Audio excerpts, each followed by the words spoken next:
Hey listeners, did you know that Yogi Triathlete offers endurance coaching for body and mind? We offer personalized training plans for endurance sports, wellness and mindset, nutrition and recovery guidance, and race preparation and strategy, all within the supportive community of Team Yogi Triathlete. So if you're ready to conquer your fitness goals and push your limits, our endurance coaches are ready to guide you on the journey to peak performance. Go to yogitriathlete.com today to set up your free 30-minute discovery call and embrace a future of strength, stamina, and achievement. Your goals, our experience, the perfect match for unstoppable success. Not in a million years would I have ever anticipated my life going the direction that it has. This is kind of brutal advice that I give people sometimes, but it is truly what I believe. And it's like, what are you going to do if it doesn't work out? If the Alaska thing, if I showed up and I sucked at it or I hated it or whatever, what would I have done? And I would have just gone back to where I was before.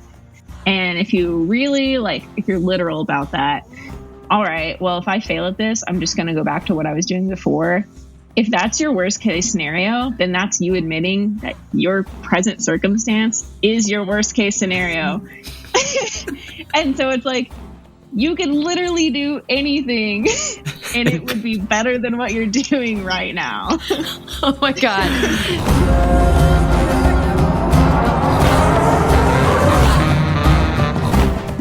Welcome to the Yogi Triathlete Podcast. We are your hosts, Jess and BJ, and we're so excited to be welcoming professional climber Hannah Hoetmer to the show today. We were connected with Hannah through two-time YTP guest Jason Hardrath, who just loves to celebrate amazing people.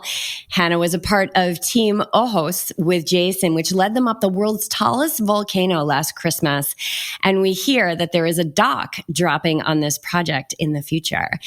6 years ago, Hannah had zero climbing experience and she could barely run a mile. And here she is, a professional climber for the North Face. And of course, with all that is her life journey, it has not been without challenge, but certainly her story is a nudge to taking risks and finding purpose in life. Hannah is involved in her own adventure goals, but also deeply invested in the success of others and breaking down barriers in the climbing world by providing accessible training, resources, and support for climbers with diverse needs. She's also a big champion for women achieving their dreams and is endeavoring to complete a project she calls 30 Before 30, which is to mentor and assist 30 women before she turns 30 next year. And I know we're only scratching the surface in this intro, so let's just dive underneath and get into our chat. Hannah, thank you for being here and welcome to the show. Yeah, thanks for having me. I'm excited and slightly nervous. Yeah, they both go hand in hand, obviously. Yeah, totally. We have a choice. So before we get into your backstory, I want to talk about this amazing adventure you guys just completed in December, the tallest volcano in the world. So, share with our audience, what was the premise behind it? How did it come about and what drove you to attack this, get after this?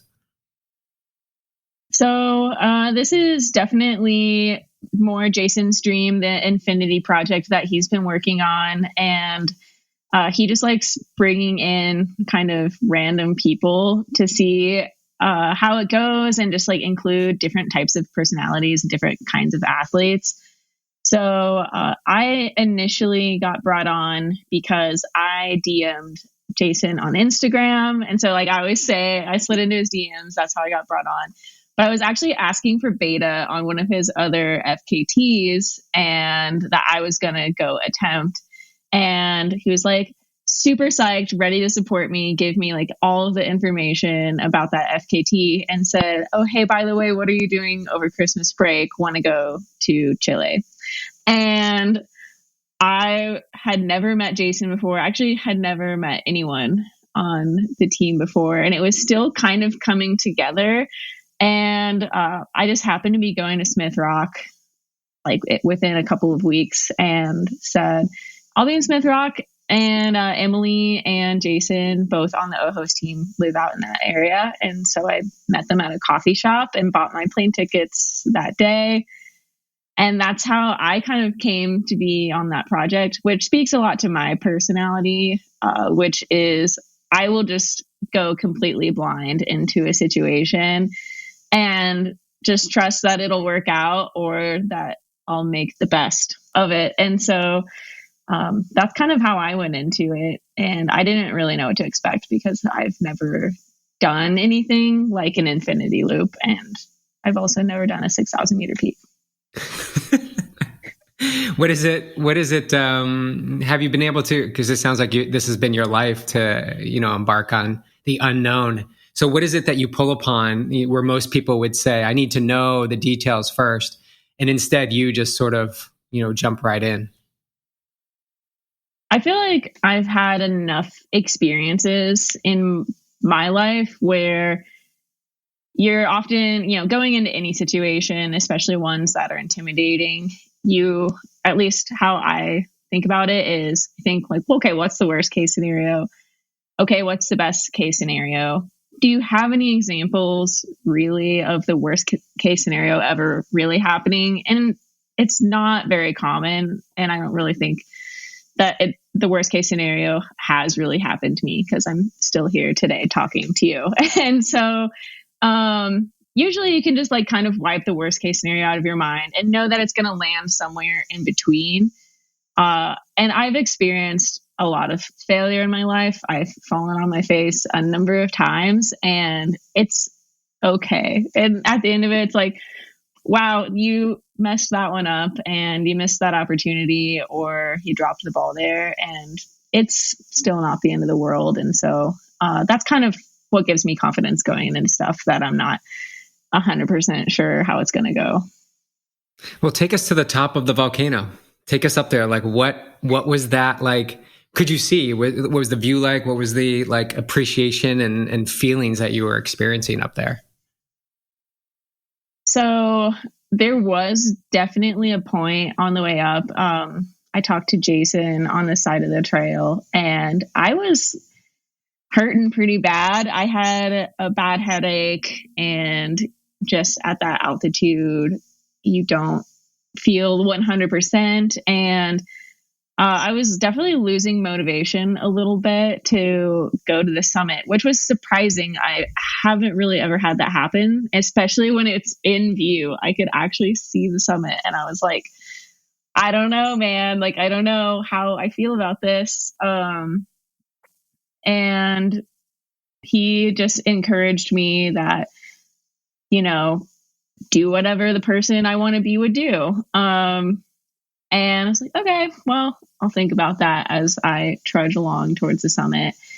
And ultimately, I knew that I could make it, even if it was slowly but surely. And when I got to the top, I was definitely like really overwhelmed with emotion. And that's pretty typical for me.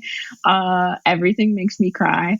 And so I cried a little bit at the summit and I was definitely just kind of proud about what I had accomplished and what at that point, it was pretty apparent that everyone on the team was going to summit at some point.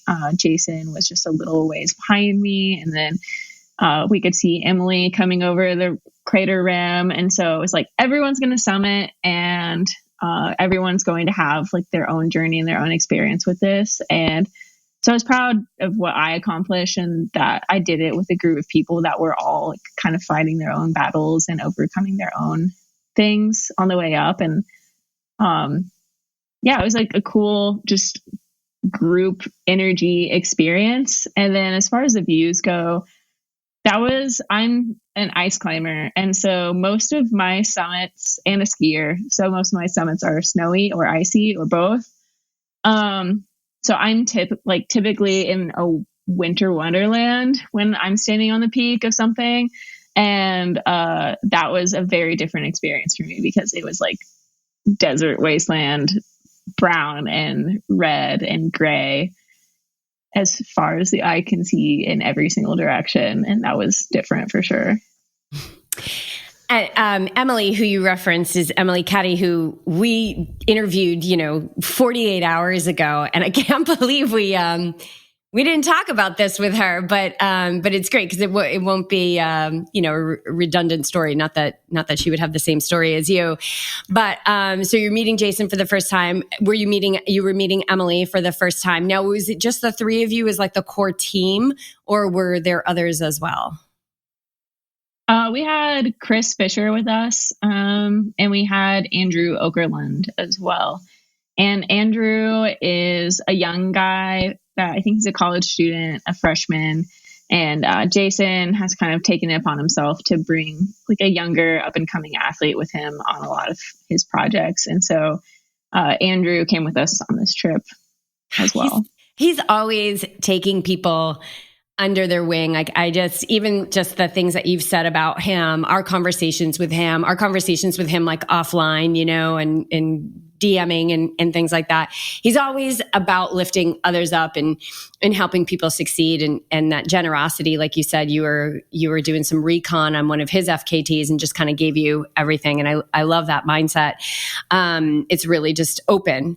So Jason taking people under their wing makes me think about you and your endeavor 30 under 30. So tell us about the inspiration for that and what this is. What's the vision? So I saw someone do a similar project a couple of years ago. They were taking 30 different women ice climbing within a year. And I initially thought that was really cool. I think the most common request I get for like either mentorship or just an experience people want to have is typically ice climbing, probably because it's one of the less accessible sports. You have to have a lot of gear. It's kind of dangerous, and there's only very specific times of year and places you can do it. That being said, know thyself. I'm very busy most of the time, and especially during ice climbing season. And so I was like, there's literally zero chance that I can like help 30 people learn to ice climb in one season.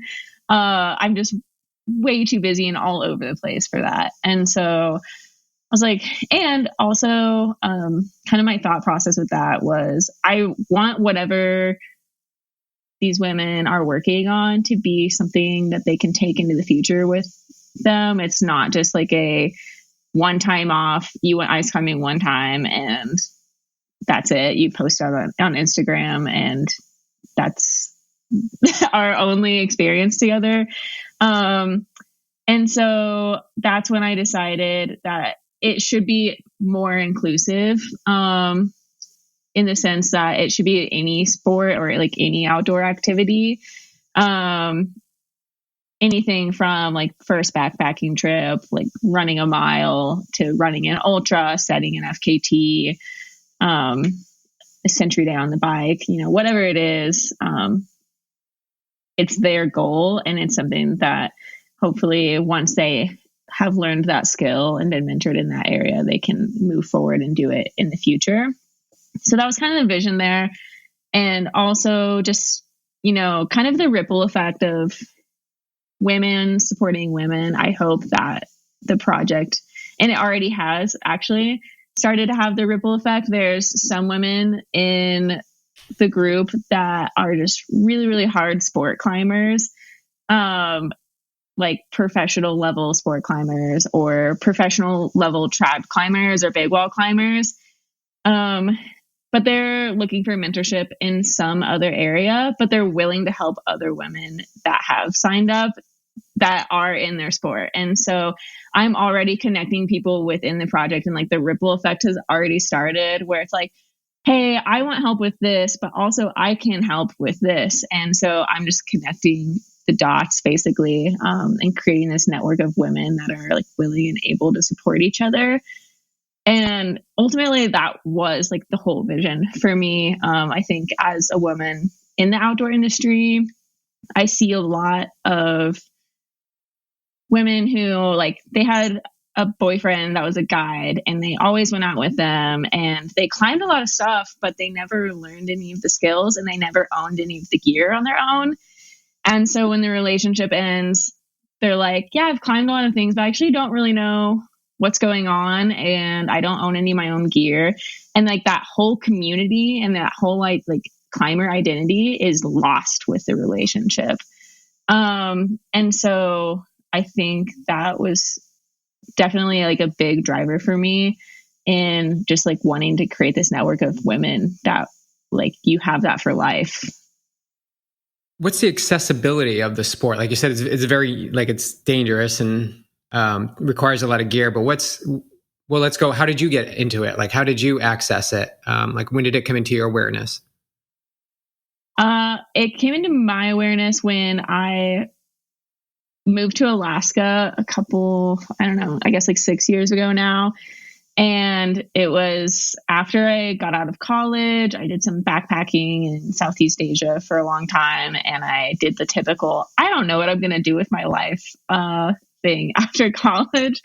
And so on a very impulsive whim during a very dark time in my life, I was like, I just need to shake things up and do something different because what I'm doing right now is not working. And so I applied to be a guide in Alaska, and I had like zero experience and no business being there at all. But and they hired you? They hired me. They were like, we can train all the skills that you need, but we can't train personality. You got a great personality. Clients will love you. So I was like, okay, cool. And everyone thought I was insane when I first moved out there. They were like, Hannah, you hate the cold. You don't know anything about glaciers. You've never seen a bear in your life. I don't know what you're doing. And I was like, I also do not know what I'm doing. We're all on the same page here. But the company that I worked for had ice climbing at it. And I was just a glacier guide. And so I would go out and take people on the glacier, and we would do some like single day trips, sometimes some overnight backpacking trips. And it was pretty casual, but on my days off, if there were any of the ice climbing guides that were going ice climbing, I would be like, please take me ice climbing with you. And then I would like run around the camp and like try to find, there wasn't a ton of women there. And so like boot sizes to find someone who I could borrow like their boots and their crampons and like all of their ice climbing gear was kind of hard, and like scrounging up helmets and harnesses. And I would go out to the glacier and I would offer to like basically be a porter and carry everyone's gear if they would just teach me how to ice climb. And I just like thought it looked cool and wanted to try it. And honestly, like my initial impression was, okay, like that was really fun. And that was a super cool experience. But when I moved to Colorado, I started getting invited on some other ice climbing trips. And I was like, well, I've done it before one time in Alaska, so might as well. And it just kind of took off from there. And yeah, accessibility wise, like the gear was definitely really expensive. But any of these like stories have a common theme. It's like when I decide to do something, there's no like, I don't know, is it going to happen? Am I going to be able to pull it off? I just like, the second I'm like, I want to do this, it's like done, set in my mind, like it is happening. And so when I'm like, I want to learn to ice climb, I'm like, I'm an ice climber now. Oh, I'm curious. I love that. Like you're so firm in who you are and what you represent, and you know what your key is, like to not get caught up in the discussion and the logistics and details. Of course, that's all important in what you're doing. But how do you match that with the people that you may be working with, these women, like they butt up against like, but how are we going to do this? Like, but how do I prepare my mind for it? How can you translate it? Because we experienced that too. It's kind of normal for us. It's like, I just do it. You just go and do it. Like Nike says, just go do it. But how do you kind of bridge that gap with them? Totally. So I definitely pride myself on being a communicator, and I listen to people when they tell me like they are facing this obstacle or like something is too hard or it's too overwhelming.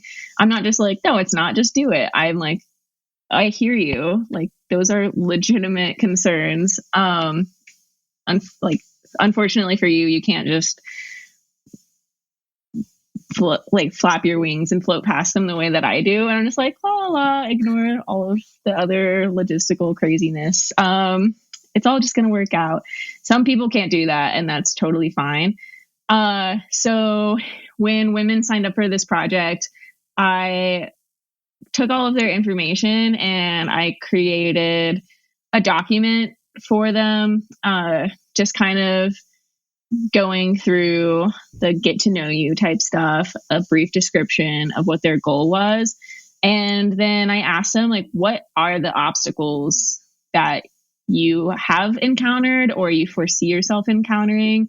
And like, how do you want me to help you with those? And it could be anything from, there are people with just like the mental blocks of they're like afraid or they don't believe in themselves, or there's like very real logistical blocks of I don't own the gear, or I don't have the money, or I can't get the time off work, or, you know, like I don't have a partner for this project. And so there's a really widespread and like of real actual concerns and things you can't just gloss over. And then we just create a plan to tackle it. And it's like, what are you going to do? When are you going to do it? You know, defining success is really important too. So what does success look like to you in this project? And, you know, for the Ojos trip, for example, for myself personally,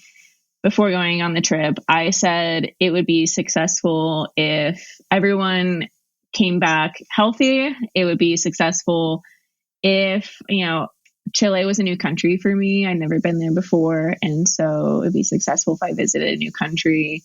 It would be successful if I gave it my best attempt. And that's how I define success on that trip.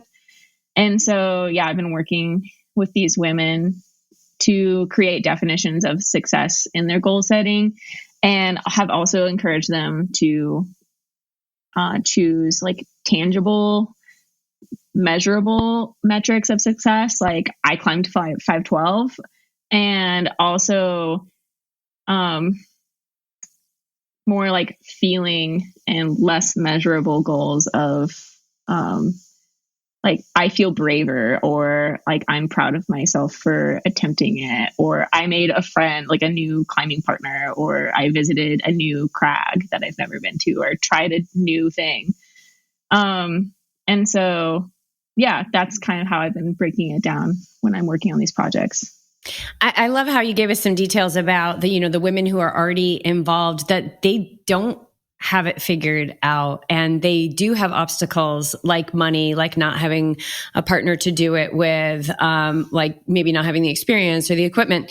And so I think it's encouraging for other women to see like, okay, like and I think we can get caught up in that. Like you have to have it all figured out. But my experience has been that, you know, if we just can identify what that next logical step is, and take that and hold kind of this bigger grand vision. So I think this idea of like what would make it successful, and the feelings that we wish to cultivate more of, or just cultivate in general, that helps. But just this really breaking it down into these little steps along the way.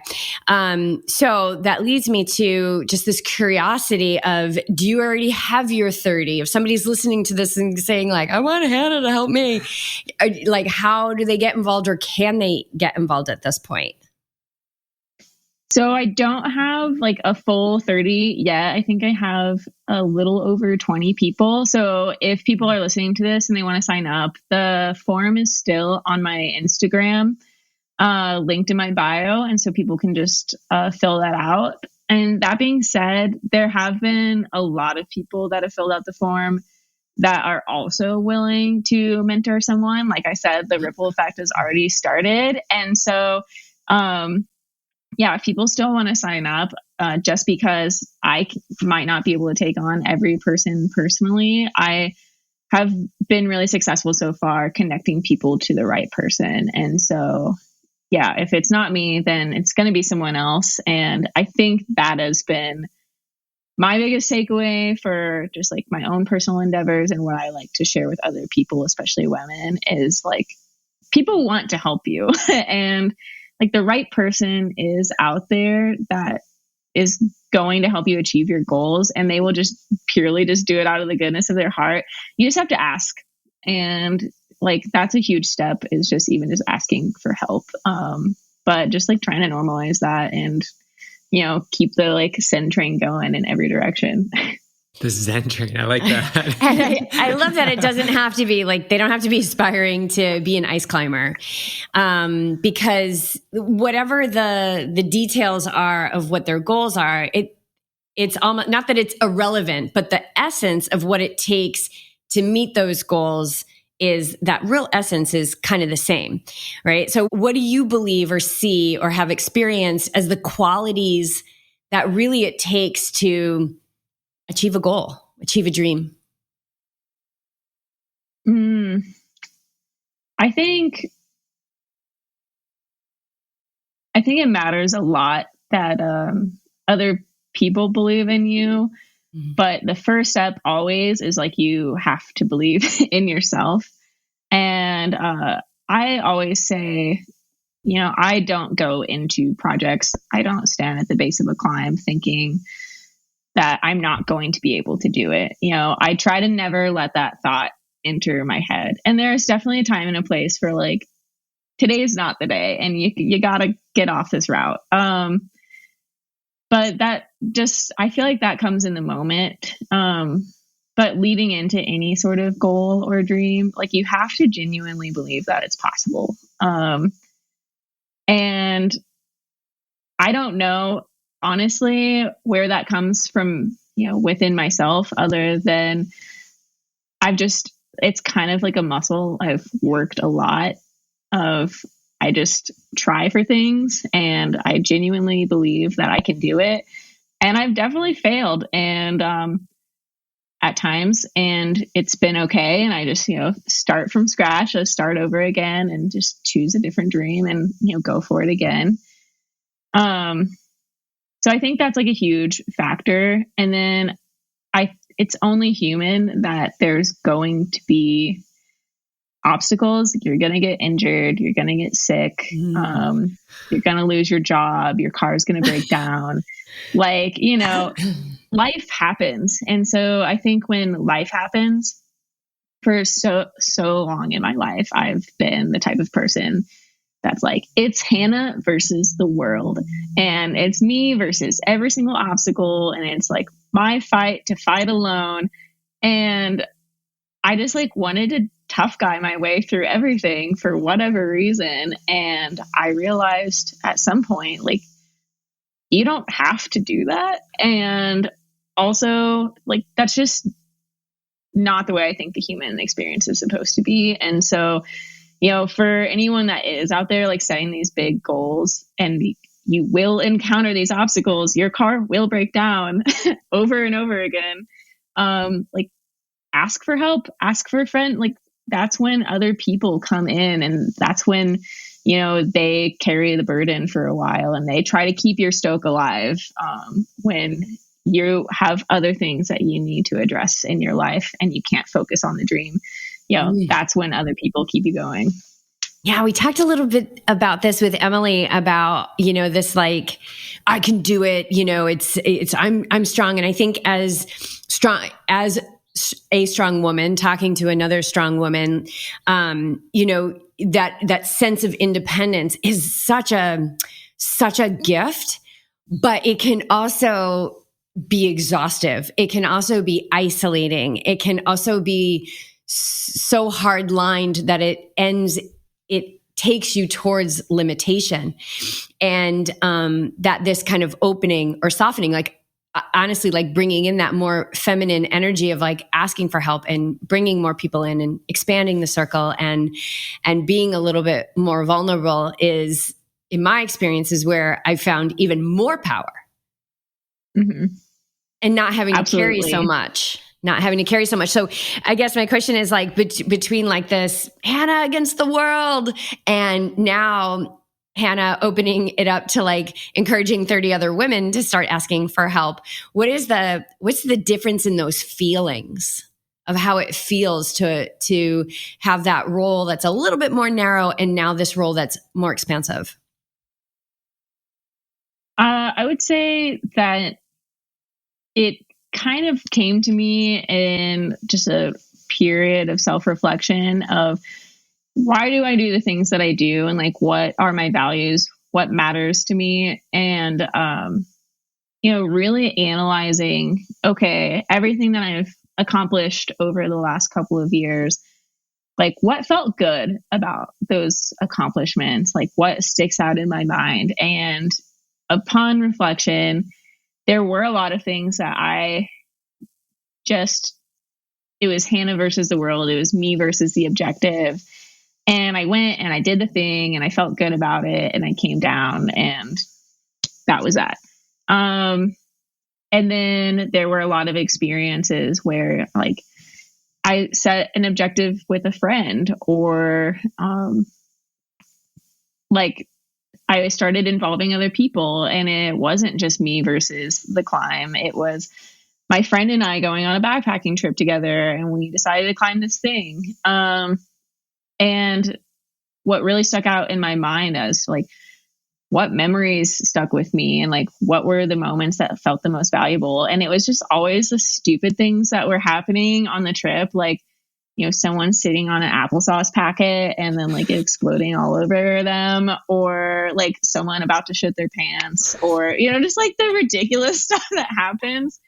And it was like so much less about the objective, and it was like the memory that I had with a friend, or the fact that it was like a goal that they set out for themselves, and I was just there supporting them, or vice versa. And it was definitely like the human connection aspect of it that mattered so much more to me.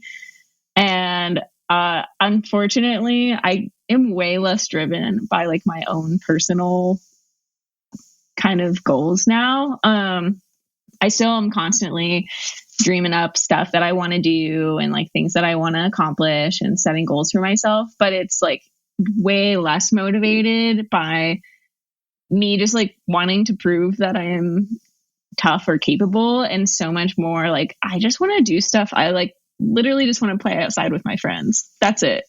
That is like the core of what I want to do with the rest of my life. So more play. Sounds like more play. Yeah, that feels like what you're saying is that's kind of the real differentiator between Hannah against the world and Hannah now is more play. Mm-hmm.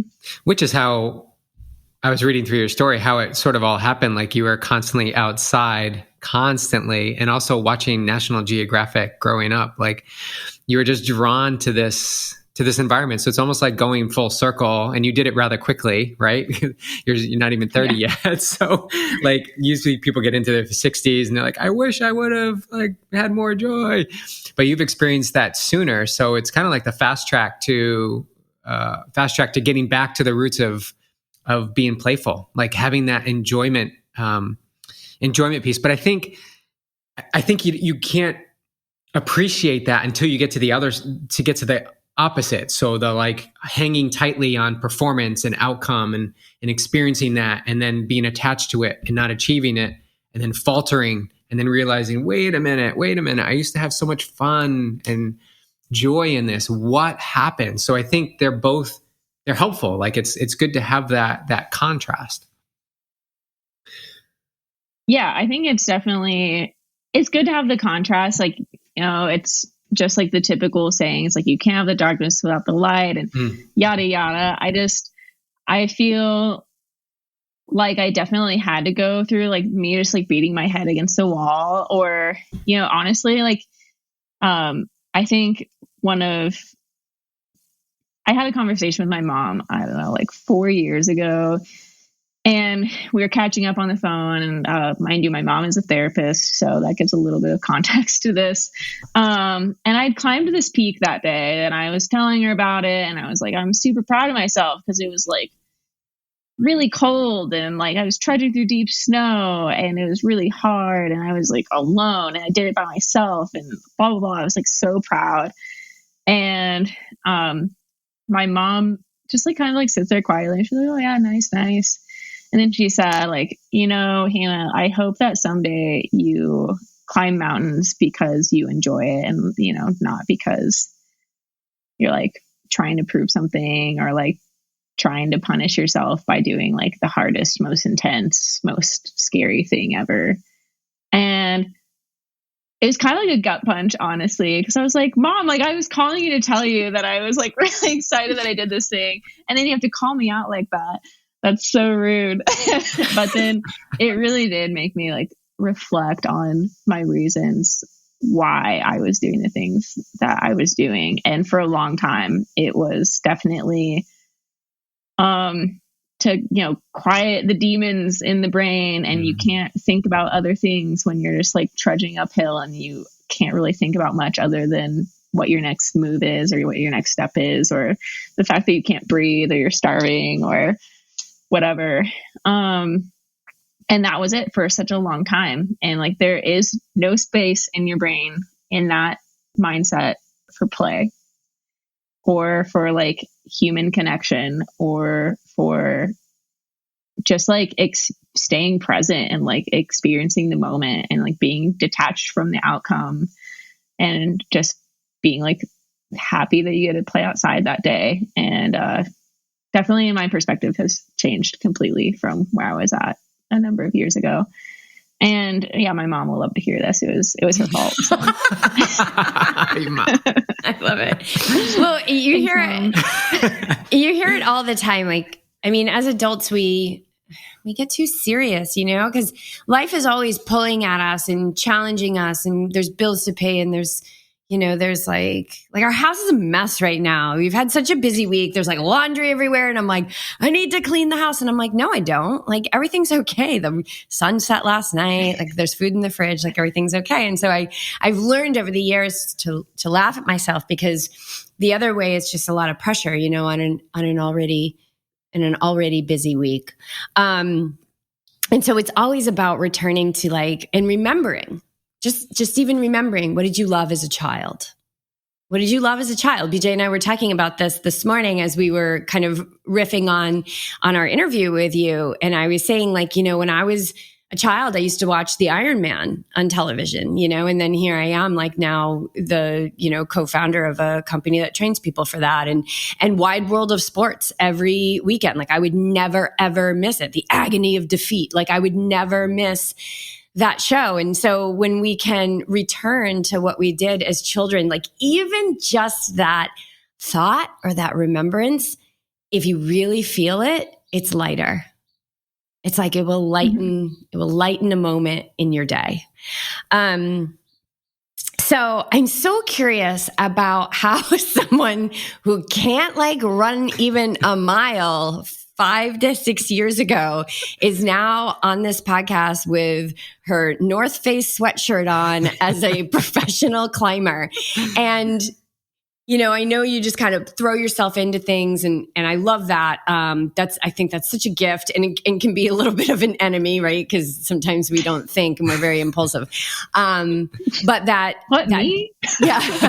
jump to Alaska was like amazing, right? Like that was such a shift in your life. And so, but how do you go from, you know, getting a job as a glacier guide on your personality to now being involved with the North Face, which is, you know, arguably the biggest name in the field. Take us through that for somebody who's like, oh, well, I don't have any experience, but I would love to do this, but I could never do this because I don't have any experience. Well, here it is right here, folks. Hannah, let us know how you managed to become a professional climber. So like taking it back to me running my first mile as an adult. When I first went to Alaska, like I kind of briefly touched on earlier, I was in a really dark place before going there. And I would have these exercise-induced panic attacks, and I like could not get my heart rate elevated without just completely doom spiraling and dissociating and having a panic attack, and then having to deal with like the come down after that. And so when I first showed up in Alaska and we were like doing our guide training, we're cranking up this super steep hill with like a heavy pack, and my heart rate gets really elevated, and I peel off to the side, and I'm like staring over the glacier, having a panic attack. And one of the other guides pulled off to the side with me and kind of talked me through it. And I was just like, I don't know if I can do this. Like, what am I doing here? I'm signed up to guide people in Alaska, and I can't even hike up a hill without like fully spiraling. So it's not really a great place to start. And so I ended up talking to one of the guides there who actually was a yoga instructor, and another guide who was a track athlete in college. And, you know, between the two of them being my friends, they were like, I think you need to like come up with a mantra or like a meditation practice and like work on getting your heart rate elevated and just like practicing repeating that mantra and like calming yourself down and like not letting your thoughts spiral. And so that's how I got into running. And when I first started running out there in Alaska, and it was literally just so I could guide without freaking out my clients, I would just like repeat this mantra in my head over and over again that like, I'm not invincible, but I'm capable. And I would just like repeat also in my head, like, this is easy, this is fun, this is light.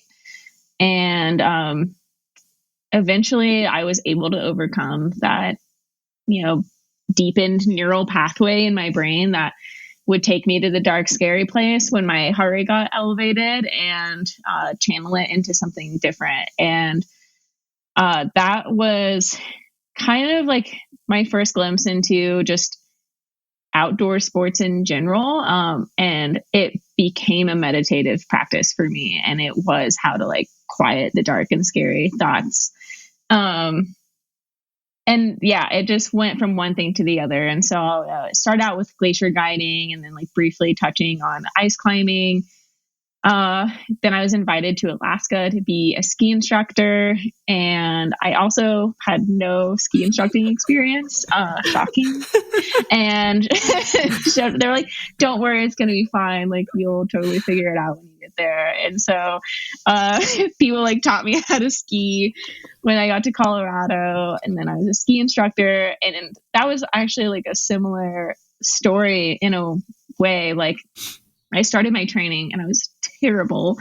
And the ski school supervisors actually had a discussion of like whether or not they were going to demote me to a lower class of ski instructors, like teaching toddlers, because I was so bad. And the guy teaching my instructor course was like, just give her one more day. Like, if she can figure it out tomorrow, then, you know, we'll keep her on this path. And I was not aware of this conversation. And the next day, I don't know what clicked in my brain, but I was just like skiing well and I was doing great the next day. And I passed my course with flying colors. And then I learned about 14ers when I moved to Colorado, and they're like, everyone's 14ers, 14ers, 14ers. It was the middle of winter when I moved here, and I was reading all these forums that were like, you can't climb 14ers in the winter if you've never climbed 14ers before. I had like no altitude experience, barely any mountain climbing experience other than like these little peaks that I climbed in Alaska. And I was just like so convinced that it was possible for me, even though I didn't know what I was getting myself into. And I didn't want to wait until summer. I was like, screw that. Like, I can climb one in the winter. So I like took an avalanche course because everything said online, like avalanches. So I was like, okay, cool. Like, I'll learn about avalanches. I take my avalanche courses. I like have my navigation skills and like and my survival skills from being a guide. And I was like, I'm going to do it. I'm going to climb a winter 14er. And I was like totally hooked after that. And like my first winter here, I climbed like 20 14ers in like one winter. And like that was crazy for me because most people would just start during the summer like a normal person, but you're not could not wait. And I was just so psyched on it. I was like, this is so cool. It was beautiful. I like never experienced anything like that. And after doing that, I was like, people were like, oh yeah, you can ski them. And I was like, oh, sick. I just learned to ski and I just learned to climb 14ers. I'm going to ski 14ers now. And then everyone at ski school would, after work that day, be like, they would go to the climbing gym. And they're like, Hannah, do you know how to climb? And I was like, not really. And so I just signed up for a class at the climbing gym, like learn to lead climb and learn to lead at the gym. And I didn't even know what that meant, honestly. Like when I went there and people were like, do you lead climb? Do you lead climb? And I was like, I don't think so. I don't actually do that. And so, yeah, I went from like zero knowledge of climbing really to just like taking a class there. And then it was like, wow, there are actually like climbing routes up the mountains here. And so it's just like one thing kind of always was leading into the next of, okay, well, like now I want to like climb technical routes up mountains. And oh, wow, you can do that in other countries. And oh, it turns out that like I can cover like 20, 30, 40 miles in a day on my feet because I spend a lot of time playing outside.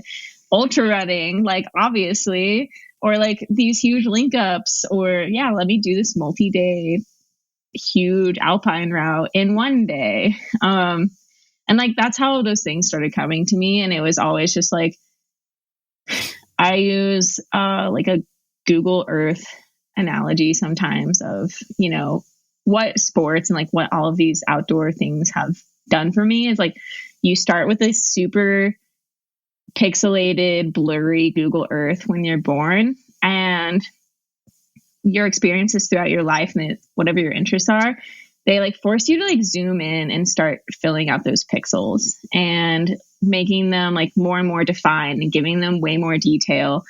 And, you know, at this point, Colorado is super crazy detailed. I feel like I've climbed and backpacked and rafted and fly fished and biked in like every little nook and cranny that I could find.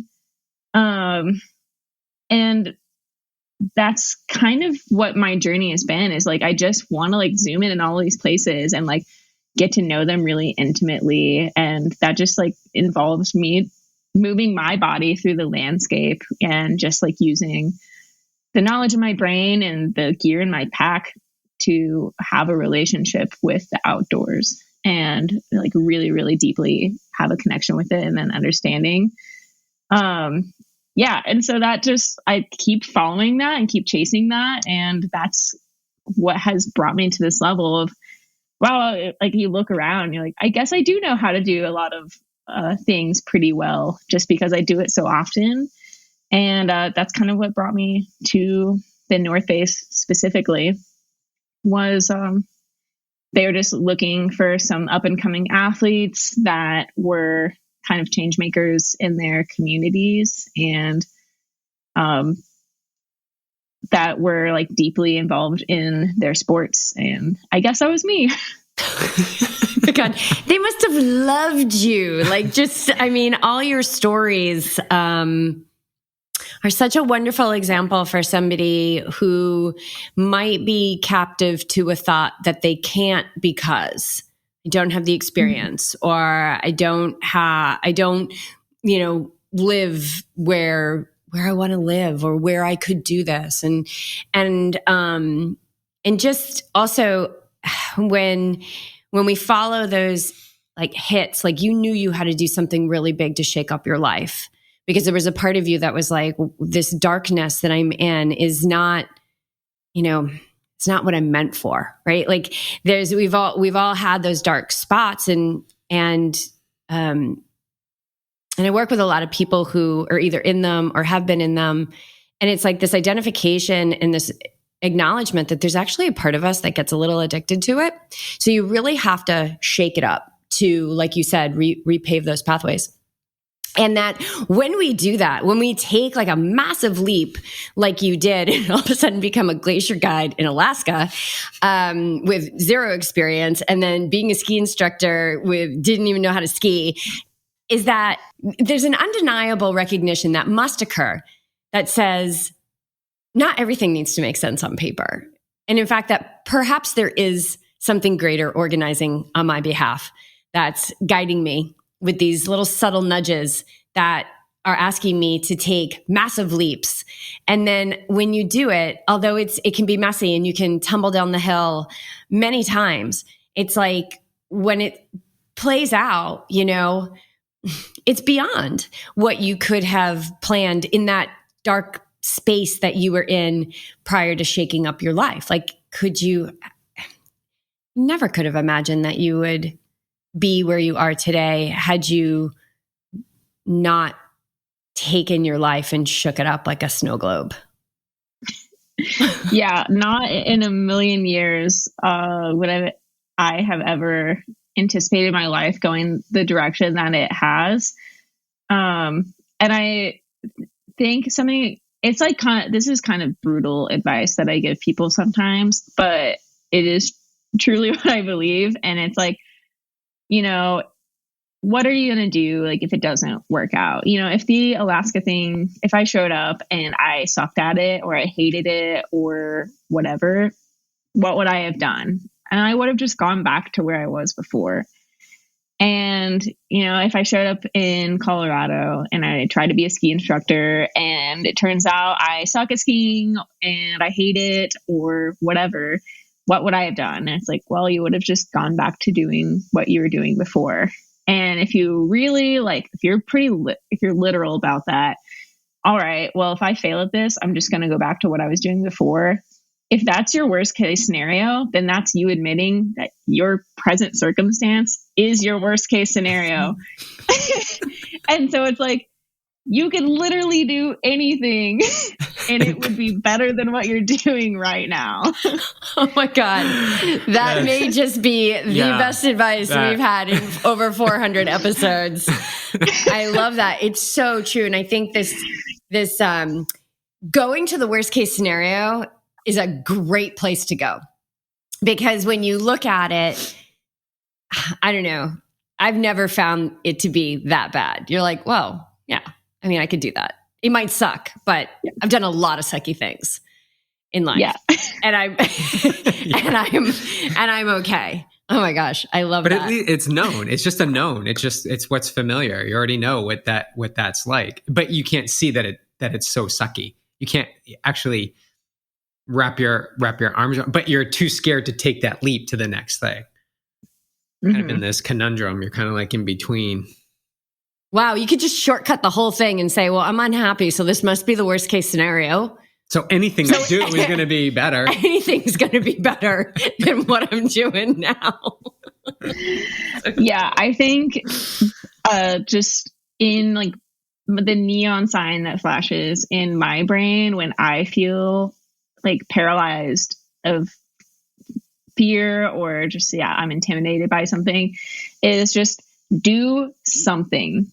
Just do something. And a lot of times that is a nudge in the right direction. And so, if something feels intimidating or impossible, or you're like worried about that worst case scenario, it's just like, just do something. Literally anything. And like, sometimes that's the only momentum that you need to like take off on a project or to take off in a new trajectory in your life that's pushing you in the right direction. You just got to do something.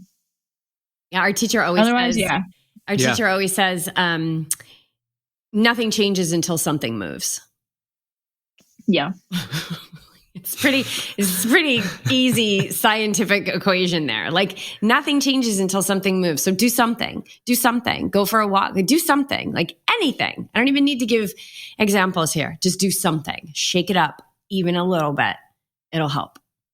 Are you capturing all of this life experience you're having, like journaling or writing down or starting a book, or like, is there anything that you're using, audio or podcasting? Like, is there anything that you're capturing all this with?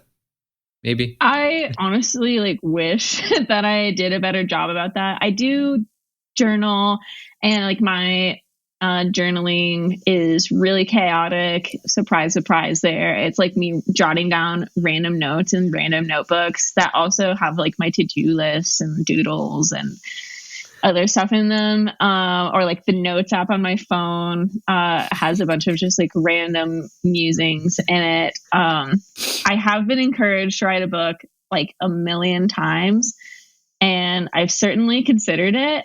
However, there is like this piece of something in the back of my brain that's like, I haven't done enough to like write a book. And so like, I don't know if when you ask yourself, like what's the magic thing that you have to accomplish? Like, what do you have to hit in your life that's like, okay, now I've done enough to be able to share it with the world? I don't really know what that is for me personally yet.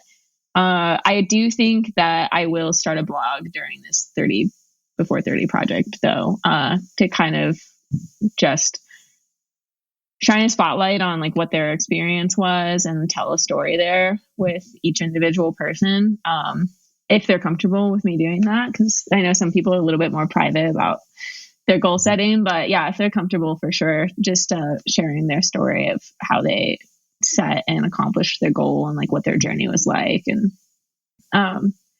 that's in the works. Yeah. You'll know. Yeah. Like keep your random musings, like keep doing all that. You'll know. And it'll be amazing what you recall when that time comes. You'll be like, whoa, I wrote something about this like 10 years ago in a pink notebook. You know, like where's the pink notebook? It's quite amazing that when the time comes, you'll know. You'll just know. It'll just start coming and you won't be able to stop it. Okay, so how do people get more of you? Like, where are you active? Where can we see you? I know there's like, I've seen like there's a couple documentaries on some things that you've worked on. So those will be coming out. If you can let us know what those are. I know I think they're still in the works, but also, yeah, where you're most active and where people can follow you. Yeah, so I struggle with the social medias. So I can only really keep track of one, and it's Instagram. And so, yeah, you can find me on Instagram. I'm usually posting about what I'm up to, kind of just activity wise. And then there's also a lot of cute dogs and things that I cook on my Instagram too. And then I would say, yeah, we have the Oho stock coming out whenever that happens. And then actually there was a documentary that I was part of that's going to be part of like the Pueblo Film Fest, I think next weekend. And that one is our documentary, Climbing Mount Elbert with People with Disabilities with the Lockwood Foundation, which I've been doing for 5 years now. And then another one coming out probably in another year or so. We're following along the story of a woman with cerebral palsy who wants to climb El Cap. And so that's my current project right now. Oh my gosh. Wow. Amazing. That's incredible. Oh, wow. And okay, so on Instagram, what's your handle on Instagram? It's Hoetmer, so it's Hootymer. Hoetmer. All right. And we'll put links in the show notes for Lockwood Foundation, because that's a super cool foundation that people can check out. And then, of course, in your Instagram link, they can check out the 30 under 30. And yeah, can't wait to follow you and check all this stuff out, and check out Hannah's Instagram page. You are a beautiful writer, and there's some really meaningful posts in there, and then some super funny stuff like being in a somewhat of a crack house with Jason on that volcano trip. So lots of laughs out there and lightness in the face of doing some pretty serious stuff in life. So Hannah, thank you so much. It's been a joy to have you. And of course, when it comes from Jason, we know it's going to be a blast. And we really appreciate you and all the work you're doing in the world. Thank you so much. Yeah, thank you so much for having me. This has been great.